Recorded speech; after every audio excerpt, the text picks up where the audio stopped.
लक्ष्मी नारायण भगवान की जय। आज मैं आपको पुत्रदा एकादशी की कहानी सुनाने जा रही हूँ। यह व्रत पौष माह की शुक्ल पक्ष की एकादशी को रखा जाता है। इस व्रत में भगवान विष्णु की पूजा करने का विधान है। इस व्रत से संतान सुख की प्राप्ति होती है। कथा। भद्रावती नगर में एक समय राजा सुकेतु का राज्य था। उसकी पत्नी का नाम शैव्या था। उनके कोई संतान नहीं थी। वह बड़े ही दुखी रहते थे। एक दिन दोनों राजा रानी मंत्री को राजपाट सौंपकर वन को चले गए और उनके मन में विचार आया आत्महत्या कर लें। लेकिन फौरन ही राजा ने सोचा आत्महत्या से बढ़कर कोई महापाप नहीं है। उन्होंने अपना विचार बदल लिया। इतने में उन्हें वेद पाठ के स्वर की सुनाई दी और वे लोग दोनों जने उसी तरफ चल दिए। ऋषियों को देखा तो ऋषियों ने उन्हें पुत्रदा एकादशी का व्रत करने की सलाह दी। उन दोनों ने मान लिया कि हमें एकादशी का व्रत करना है। राजा रानी ने उनकी बात सुनी और एकादशी का व्रत किया। इससे उन्हें पुत्र प्राप्त हुआ। ऋषियों ने कहा कि पुत्र प्राप्त तो हो गया है, लेकिन तुम किसी की आत्मा नहीं दुखाना और दूसरों के बच्चों को अपने पुत्र की तरह रखना।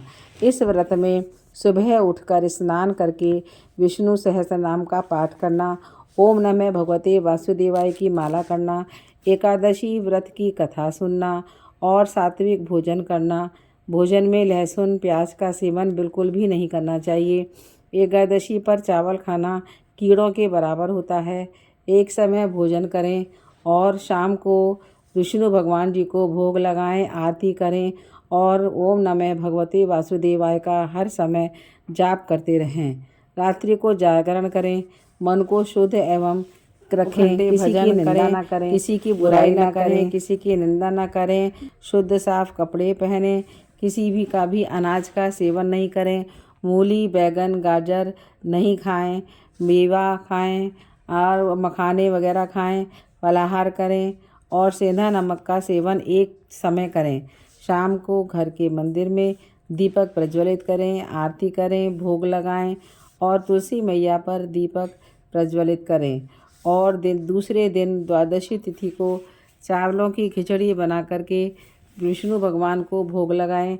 फिर अपने पूरे परिवार को प्रेम सहित खिलाएं और ब्राह्मणों को भोजन कराएं। दान और दक्षिणा देकर ब्राह्मण ब्राह्मणी का आशीर्वाद लें।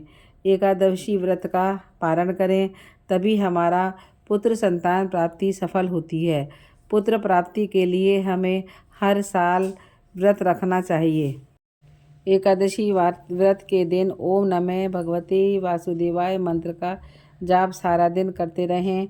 और यदि आपको धर्माचरण चैनल में आपको यह कहानी अच्छी लगी हो तो आप इसको लाइक सब्सक्राइब शेयर कीजिए और एकादशी कथा को सुनिए तथा सच्चे मन से जो इस एकादशी व्रत करता है, बिना छल कपट के करता है, उसकी एकादशी माता दर्शन देती हैं और उसकी गोद भरती हैं और उसको संतान सुख की प्राप्ति अवश्य होती है। राधे राधे। हो गई।